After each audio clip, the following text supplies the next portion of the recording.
আসসালামু আলাইকুম। এই যে দেখেন আইসক্রিম। আজকে আপনাদের একটা সুস্বাদু খাবার দেখাবো। আইসক্রিম দিয়ে মুড়ি দিয়ে কে কে খেয়েছেন? তো আমার অনেক ঠান্ডা লাগছে।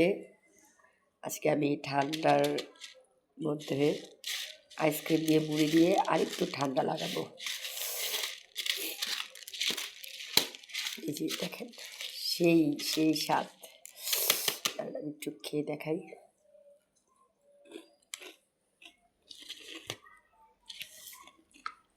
অনেক টেস্ট, অনেক।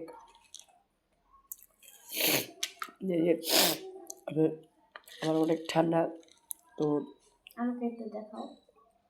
আরেকটু ঠান্ডা লাগাবো। এই যে দেখেন।